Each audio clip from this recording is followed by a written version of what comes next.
So, ladies and gentlemen, well, we have some interesting news here.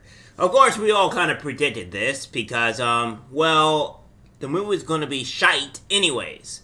But what we have here is that Netflix Queen Cleopatra appears to have the worst audience score in TV history.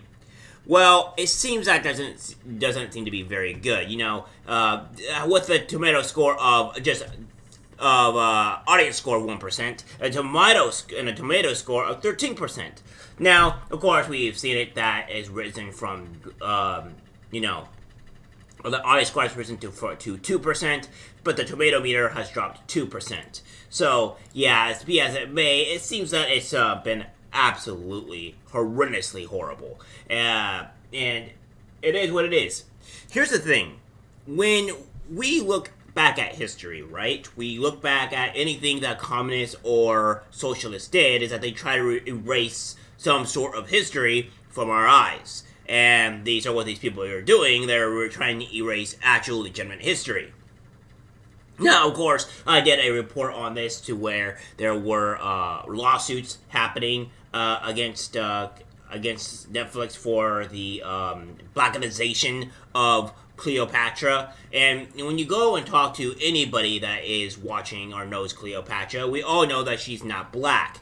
Now, you stupid Netflix idiots have decided to continue down the reign of making inaccurate history, and honestly, you have really suffered for it. It looks like it didn't seem like you made any good money, and it seems that most people are hating on your show. So now that you have this ability to absolutely just horrendously suck in every regard.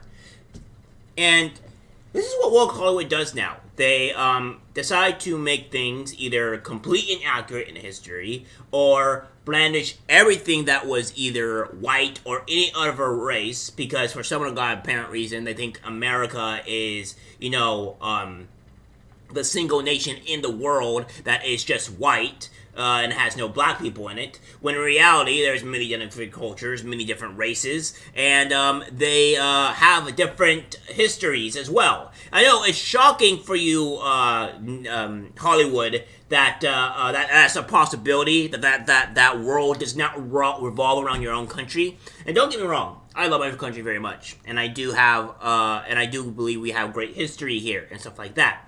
However, we do not go to other cultures' history and expect them to abide by our stupid standards or by our logically placed of trying to tell them what their history is, because this is kind of like what leads down the road of this. And of course, Netflix is getting sued because stupidity is high with the company.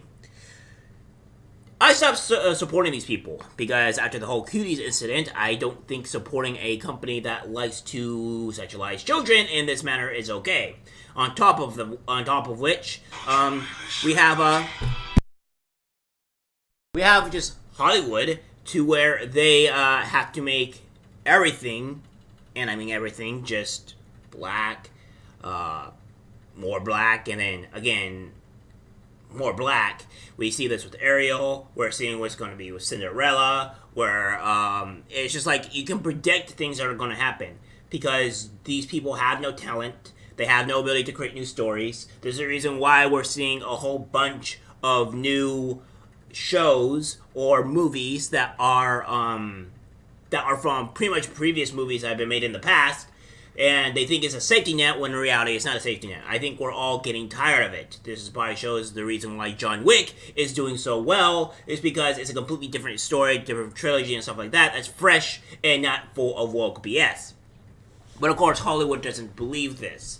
This is the reason why Mario, the movie, even though it might have been a little bit childish, a little bit cliche or whatever, yeah, but it stuck core to its values. It showed, it had even a bit of, Easter egg stuff in it that would show that caters to a long-term audience that played the game previously in their lives of childhood, and it was also very childlike friendly. Not with the whole type of